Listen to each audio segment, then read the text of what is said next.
Hello, this is India from OCD Excellence, and this is our second in a series of videos to support people with OCD going through the corona crisis. During this video, I'd like to talk about responsibility OCD and how the corona crisis might impact on those dealing with this particular subtype. What is responsibility OCD? Well, it's a complex and highly distressing subtype, whereby the person with OCD worries about killing, harming, or abusing others.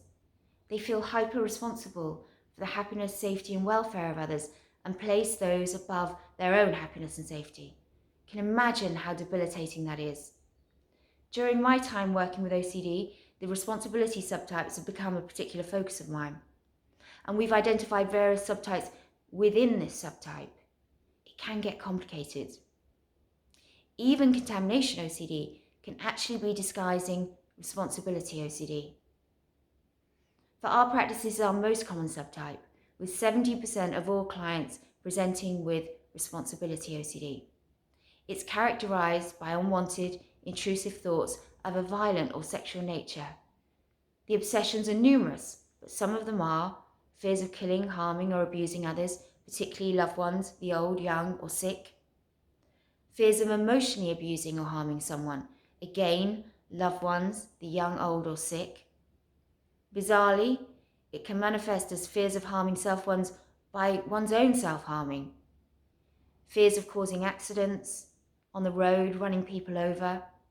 Fears of committing fraud or a criminal act. Fears of committing terrorist acts. Fears regarding paedophilia. Contaminating others with diseases or germs is particularly topical, and more about that later. So responsibility OCD compulsions are wide-ranging, but just some of them are seeking reassurance, avoiding people or children, checking appliances, hair straighteners, irons, removing dangerous household objects such as knives or bleach, checking emails or texts in case you've said something you shouldn't, avoiding being alone with people, or conversely, avoiding being in public. Contamination symptoms we've mentioned to avoid contaminating others, avoiding driving, keeping a track of movements, for instance, videoing car journeys, avoiding drink or medication in case of intoxication, researching symptoms online to check if one has OCD or they're genuinely a bad person. So how will the corona crisis impact upon this subtype? Well, firstly, the fear of contracting it will be matched or outweighed by the fear of infecting others. This sense of hyper-responsibility for other people is triggered by the constant news and the coverage of other people suffering and dying. In people with responsibility OCD, the anxiety and guilt can lead to panic, and the likely outcome is that people with responsibility OCD will be, at the moment, cleaning excessively, seeking reassurance, as we said, checking news updates excessively, ruminating, becoming locked in their thoughts, self-isolating when they don't need to, preventing others from entering their home, feeling compelled to get tested when they aren't at risk, contacting their local health authority repeatedly. So what's going to help? Well, trying to rationalize with people with OCD won't help. Even though this crisis is a really good example of how helpless we can all be in terms of contracting COVID-19 and passing it to others. So what will help? Well, get back to your therapeutic work. If you've done CBT, revisit your rational statements. Identify your earlier triggers. Use your rational statements to return some flexibility into your thinking and your responses. Use your ABC models to reinforce helpful beliefs for those that have become irrational again and rigid. Work on relaxing your demands about the way you should be and the way things should be. Remember that you decide how you respond, regardless of how negative the event. You can respond well. You've done it before. Practice your mindfulness. Whatever metaphor you use to see the stream of thoughts, albeit a bit fast and furious right now, try and visualize it. If it's a sushi train or leaves on the stream, remember that these are just thoughts. OCD's role is to drag you into thinking. Resist and observe instead. Don't stop the thoughts, because that won't help you. And don't distract yourself. Accept the thoughts and the anxiety.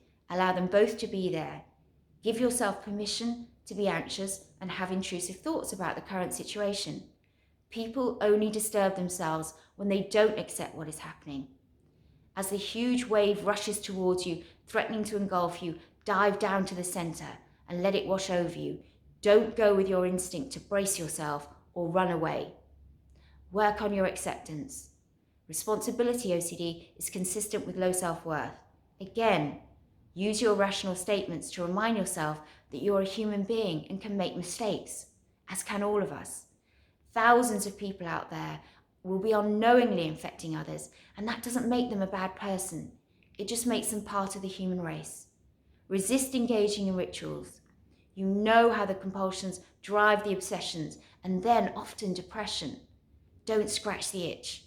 Try not to excessively clean, seek reassurance, check the news, research online, or avoid. Instead, set yourself a limit to your news exposure. Go out to safe places. Wash your hands when you get in, but not 20 times a day. Don't let the coronavirus prompt a relapse. It's just not worth it. Severe OC bouts can be worse than COVID-19. You're likely to recover from that in a few weeks. Severe OCD can last years, tens of years. Not only that, but OCD means that you stand to lose a lot more of your life. If necessary, do some behavior work around exposing yourself to other triggers, such as dirt, chemicals, or appliances at home, since any work you do on tolerating discomfort is going to have a beneficial impact on your OCD. Get in touch with your therapist. If you don't have a therapist, try and seek one now. Try not to self-medicate with food, shopping, alcohol, or recreational drugs. And last but not least, if you're not out and about, keep up your exercise, even if that's at home with a YouTube video. Watch your diet.